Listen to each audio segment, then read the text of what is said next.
Yes, hello, welcome, folks. This is Mod Extra Games and Collectibles. I'm Chris, otherwise known online as the True Mr. Six, and this is another action figure review here on the channel. And as you can see on the screen right now, today's installment is going to be all about taking a closer look at Hasbro's Indiana Jones Adventure Series Henry Jones Sr. figure. So stick around, folks, because I'm going to give you all the ins and outs that you need to know. If you're thinking about picking up a Henry Jones Sr. of your own, then hopefully my thoughts will help you make your mind up, because I'm going to talk about the visual experience and have a good rundown of the aesthetic qualities of the figure. I'm going to talk about articulation. How does he move? How posable is he? And then finally, I'm going to have a bit of chat about the accessories that give us the added value and help us with the narratives that we want to tell during our man-child playtime. With all that said and done, hopefully there'll be plenty for you to, absorb and make decisions with. So let's get into it. But before we do, travel back in time with me, please, folks, as I go to past Chris and share with you the very first initial unboxing of the figure just shortly after receiving it on my doorstep from the lovely postman round here. So let's go, let's do it. Back in time. All right, folks, well, here is the packaging then for the Indiana Jones Adventure Series Henry Jones Sr. You can see that it's the standard windowless packaging that they've used on all the Indiana Jones Adventure Series figures up till this date. So we've got the brown colour map background with the digital render of the figure at the front. Then we've got the little kind of sepia artwork, which is a scene from the movie. This is when Henry Jones Sr. scares the birds with his umbrella. That was me doing the umbrella, by the way. Scares the birds with the umbrella to take down the aircraft that's firing upon them. So that's all nice. Lovely digital render on the front. It's all fine and dandy with a little symbol here to indicate the fact that there's a build and artifact included in the box. On the back, it's more of the same digital render that's on the front. Then we've got a digital render of the figure with all the accessories and the build and artifact pieces shown there. The little measuring stick at the side here tells us that he's 6.2 inches tall. All the legal bollocks and malarkey on the bottom there. Bit of advertising on the side here for the build and artifact, the Holy Grail altar from the end of the movie, and pointing out who's got which bits out of the wave here. So Henry, Indiana, Elsa, the Knight. These two are from the new movie. I don't know their names. More legal bollocks and malarkey to cover their arse. Then a lovely bit of painted artwork depicting Sean Connery there as Henry Jones Sr. from the movie at the top, and then the famous scene where they're tied up in the castle with the fire. More legal bollocks and malarkey. More legal bollocks and malarkey. Is legal bollocks and malarkey everywhere. Okay, let's get this open then, shall we? I'll pop the tape at the bottom, so we'll open it up from there. Looks like everything's in a cardboard frame, so I'll slide that out, and straight out the gate, the paperwork. A couple of little baggies here. These are in the standard map motif that have been on the previous baggies as well. And then the figure, can I slide him out from the back there like that? Yes, I can. Anything else in there? Nope. Let's start with this baggie here, bit of tape there, so let's rip that off the top like you would. Opening up a, oh, I see. Okay. So we've got the umbrella right at the top there. And tip all that out. Is that completely empty? Yes, it is. So we've got his suitcase, his umbrella. Oh, removable hat. That's nice. The little Grail book that he keeps. His glasses here. And then we've got the various pieces of, ornamental religious-y things, cups, grails, etc. from the build and artifact. And then the figure is in this little piece of paper baggie. Clear all that out of the way. And there we go. There's Henry Jones Sr. with all his goodies out the packet. So I'm going to go away now, get some displays done, have some good old-fashioned man-child playtime with the figure, get to grips with all the ins and outs, get good and hands-on, and I'll be back to offer my review thoughts imminently. So stick around, as future Chris will share those thoughts in 3, 2, 1... All right then, folks, well, let's get into the kind of first proper review section of the video, and let's talk about the aesthetic. Let's talk about the visual experience, and I brought him a little nearer to the camera here so that we can get all close and personal with these aesthetic qualities. With this figure, I'm just going to call it out up top. It's all right. It's all right. I can definitely identify who it's supposed to be. I know the character well from the Last Crusade movie, and I can see that it's, the Sean Connery character. We have to somewhat kind of focus on the head sculpt because it does suffer from something that the whole line broadly suffers from, which is that it's just a lot of dudes in suits. This is the bold, bearded dude in a suit with a hat. and he's going back on the he's going on the shelf next to the the university curator dean type fella in a suit, who's going to be next to the evil fascist in a suit. You know what I mean? It's just a load of guys in suits. But fair play. That's what they wore. That was their costumes. That was who the characters were. That's what they wore in the movies. And so they're certainly accurate from that perspective there. The head sculpt is okay. I mean, on a practical level, it's well sculpted. The paint applications are well applied. We can see the facial features in there. He's got the furrowed brow and the definition in the cheeks and the chin and the nose, etc. is all very good. A couple of nice touches with the moustache and the eyebrows in the darker grey compared to the beard and what little hair he has here at the back. That's all fine. The eyes are well applied. On a practical level, all that stuff's good. The ears look like ears. Everything's fine. And I do recognise him as Sean Connery from The Last Crusade, but it's not the most fantastic kind of photo accurate representation of the character. And there are some elements of attention to detail that are missing. I would certainly argue that the packaging and the digital render that we initially saw in the very first reveal on stream of this figure is selling us a bill of goods, because the face sculpt definitely doesn't have the level of detail and sculpting in it that the digital render implied we were going to be getting. I mean, if you look at the definition in the beard there and how Sean Connery this picky looks compared to the figure in hand, then yeah, they've definitely strayed in that journey from digital render to actual figure. Although in Hasbro's defense, if you go and take a look at some of the other posed promotional pictures, then it is definitely this figure. So I'll sort of let them off, but I didn't really engage much with those pictures. I saw this digital render originally and pre-ordered, you know what I mean? So yeah, that looks a lot more like Sean Connery and has a better face sculpt on it than what we've actually got out of packet. So, that's something to consider. There's some nice touches on the figure to bring it to life, give it a little bit of depth. The bow tie there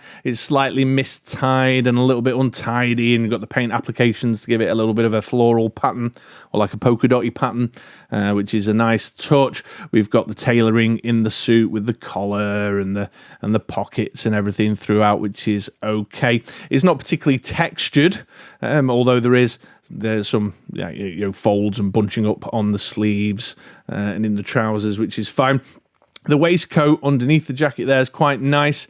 You can see how it sort of bulges a bit around his beer gut, and the paint applications have been applied to the buttons, and there's like a little bit there, sort of where his pocket watch would go. Sticking out, which is nice. And then as you go further down the figure, you can see a bit of bunching and folding. Then it goes very sheer shiny plastic into the thighs, and then a bit more kind of texture and depth down here at the base of the trousers. The shoes are fine as well. They look suitably brown leather. They're shiny. I think these are exactly the same shoes as on Indiana Jones, actually, but just slightly different colour, which is good. But what we do have is, you can see just this little bit of pokey outy bit of the hinge on the foot there, which stands out, once you've noticed it. Colour scheme wise, the browns across the various sections of the sculpt are a little bit inconsistent. The jacket, the sleeves, the trousers, the waistcoat, they differ slightly. Not so much that it bothers me, to be fair, but it's something of note.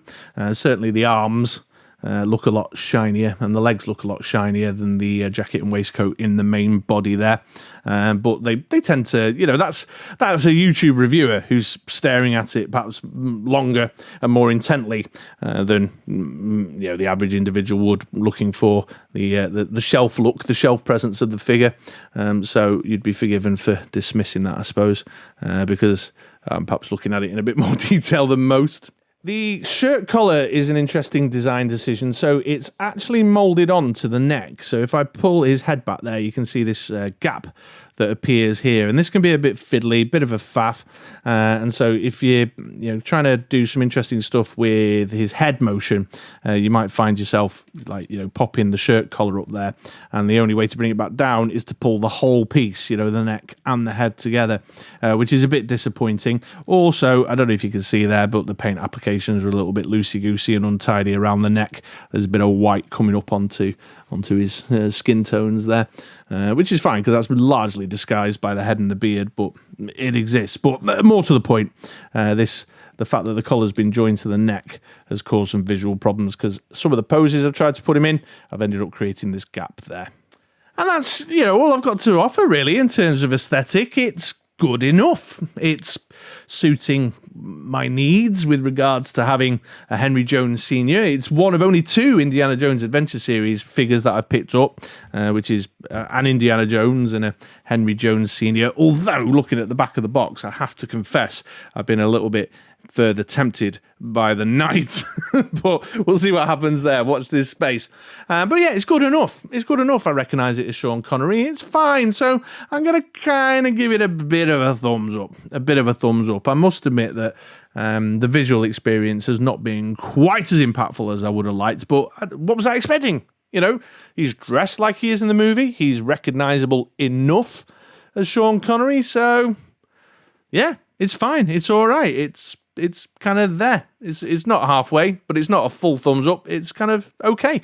And if, like me, you just want a display piece just to throw in around your DVDs to go in amongst your Marty McFlys from NECA and your Mezco Reservoir Dogs and what have you, then he works. He's fine. He's all right.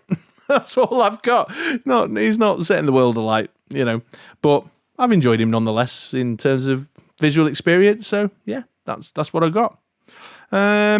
All right, let's take a closer look at the articulation now, shall we? And let's get started at the top here with the head above the shoulders. So it's a ball in there at the top of the neck. It's okay. You got a bit of down. You got a little bit of up, although you can see I'm pressing down on the collar there to prevent that upward motion, that gap there. So if you're happy to have that gap, you get more up. But if you want to keep it flush to the shirt, then it's not fantastic. It's a little bit restricted by the way the hairline comes at the back there. But you can do the full 360. There's a little tiny bit of tilt and motion in there if you want that. But yeah, it's there, but it's not fabulous in terms of the head. Moving down into the torso, into the shoulder, there's a butterfly joint there, which has got a little bit of shuffle back and forward. Then there's a hinge in the armpit, which will give you the full T. And you can go all the way around in a full 360. Single jointed elbow, so you can get a bend up to there. It also, incidentally, uncomfortably bends back that way as well, if you want to give your Henry Jones Sr. some horrific injuries. Obviously got the aesthetic impact of this little hinge joint sticking out there. There's also a pin in there allowing for the swivel motion, so you can go all the way around if you want like that. Yeah, the bent elbows, they do look a bit funky with that hinge joint in there, to be fair. I've found that a little bit too toyish. He says, holding a toy. No ab crunch here, nothing in the diaphragm area, and then you've got a ball there in the waist, which gives you the swivel and a little bit of movement back and forward and to the side. Got the pegs in the groin there, giving you a bit of forward. No back at all to speak of because of the way the arse cheeks are moulded around that. And if you really want to get your senior citizen doing some uncomfortable manoeuvres, then you can do.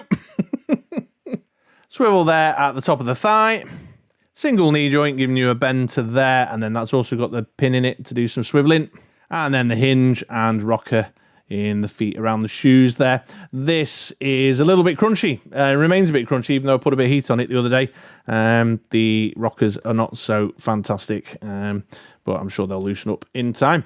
And there you go, there's your articulation. And for fear of reusing the same phrases over and over again in this review, it's good enough. It's all right. It's not going to set the world alight.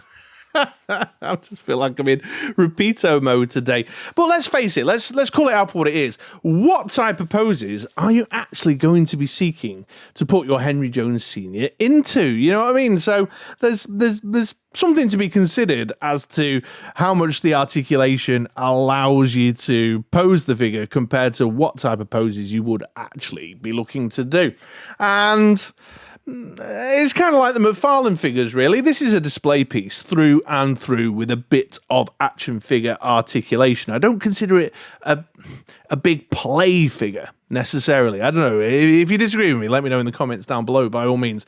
So, yeah, the articulation is limited. Single elbows, single knees. I mean, aren't we way past that? But they do kind of allow the holding together of some of the aesthetic of the figure. So, it's all right. It's good enough. it's not going to set the world alight, and therefore I'm kind of going for, in terms of my thumbs up scale, it's certainly not a thumbs down, but it's sort of floating here in the middle-ish, I would say, and that's what it is, you know. I'm not going to labour the point. So there you go, folks. There's the articulation. Let's now take a look at the accessories and added value. There's a couple of decent accessories, actually, although the implementation's a little bit shaky at times. Here are his glasses that look suitably spectacle-like, with the frameless lenses there that are see-through, and the metallic-looking arms and nose piece on them there. You can see that they sort of taper outwards to fit on his head. And even though they are a bit of a fiddle, they are a pretty decent fit there. They do kind of clasp on quite tightly, although they're bulky. They're a bit bulky. They're not like the little spectacles that he wears in the movie, and they certainly don't look as good as was advertised in that digital render. That's right, folks. I'm just not going to let that digital render go. But yeah, they're okay. You know, they're all right. They're good enough. Then we've got his hat, which is a single piece of sort of soft rubbery plastic there. A few sculpted details in there. You can see the strap around the edges. It's got the kind of floppy shape and style and design. It only fits on his head in one specific way. Although I do seem to recall, I've not had a look at a picture, but I do seem to recall in the movies that this had I think it was like a tweed. It was a tweed hat, and this is obviously just a very plain kind of greeny plastic. But yeah, it looks quite nice on his head. You can see here, if I take the side view, that you've got this kind of flatter section down the back, and you've got the curve to come over the ears, and then the bit pointing out at the front. You need to sort of give it a good pressing down to fully kind of firm it up in place. But yeah, there you go. He looks pretty decent with the hat on there, I feel. And obviously, he can wear the hat and the glasses at the same time. Then we have the Grail Diary here, a key part of the movie's narrative there. This is decent enough. It's got the leathery look on the cover, got the little elastic strap, the white pages with a bit of sculpting in there in between. So that's nice, decent piece of kit there, and certainly ties into your sort of narrative storytelling that you might want to do with the displaying of the figure. And the book fits in that left hand. Yeah, it's a pretty decent fit in there, so you can have him carrying his Grail Diary. Then we have the umbrella here. It's got the wooden handle, it's got the actual main body of the umbrella, and then got a bit of wood and metal at the pointy end there, so it's been sculpted and painted to look accurately like an umbrella. I like accessories that aren't just a single coloured piece of plastic. Jojo. It's well sculpted as well. It's got a good shape to it, good design to it. It looks like a battered old, well-used brolly. And again, obviously a key kind of narrative MacGuffin that was used in the movie there. So great to see that. And that fits in his right hand, nice and clean in the trigger finger hand here, so that you can just sort of, well, whatever you want to do with it, really. I've done a few bits where I've had him just sort of using it a bit walking sticky-like, or I've had him using it like a sword, which is fun. But of course, he's got a trigger finger, so if you did want to arm him up with somebody else's weaponry, you could do. Then we've got his briefcase, which you see him carry throughout the film. Again, it's got a nice wash across it to give it that battered old leathery look, well-travelled. Nice paint applications on the buckles and the clasps, which is nice. Got the straps sculpted in. It's just a well-sculpted piece of kit that looks like the briefcase from the movie. Although one nice touch on it is, you see these two pegs we've got here? I don't know if you noticed before as I was showing the umbrella off, but there's a couple of peg holes on the umbrella, and those fit into, these pegs fit into those holes so that you can carry the umbrella as if he'd popped it through the straps like he did in the movie. Although, you've got to be very careful because it's very specific pegs. I think, is it that way around? Yeah, you got one fatter peg and one thinner peg. So you can do that. Although one thing I have noticed as I was kind of, doing a bit of posing up and taking some pictures the other day is that this hand here doesn't hold the bag so well. Let's just take the umbrella off for a sec. Yeah, it doesn't hold the bag so well. It's a bit of a loose grip. I don't know if that's because I've spent too much time with the Grail Diary in and therefore I've sort of loosened that grip up too far or not. Or whether it was originally like that and I just didn't notice when I first started playing with the figure. But yeah, it's not a very grip in that hand, a very good grip in that hand. So you need to have him carry his briefcase with the trigger finger hand. Also, this kind of rubbery, soft plastic bit of the handle there makes it quite difficult to manipulate into the hand for carrying. As you can see, I'm struggling a great deal on camera here and embarrassing myself like a bit of an idiot. And then we have the build and artifact pieces that come with Henry Jones Sr. And these are, as you can see, some decorative features to go atop the holy altar that you build through collecting the whole wave. Now, I have no intention of collecting the whole wave, so I'll never build that altar. But what I do appreciate with this figure in particular is that these building artifact pieces are just nice little world-building-y bits to have in your bits box, a golden chalice with some paint application gems on it, a little silver cup there, a kind of a sculpted silver plate serving dish kind of thing, and the bowl with the flames in it I really like. I think the flame sculpt and paint applications look awesome with the, especially with the little kind of transparent flick at the top there. Let me just shine the light on that a bit more. There we go. So yeah, that bowl looks awesome. So I think these are just handy little bits to have. And while I'll use them with Indiana and Henry here, I think I'll find myself just throwing them in around and about with my other action figure lines because, they're just decent 6-inch scale accessories to have hanging around. So I quite like those. Yeah, especially this flaming bowl. I've definitely got some ideas with some kind of witchy characters, some magical characters.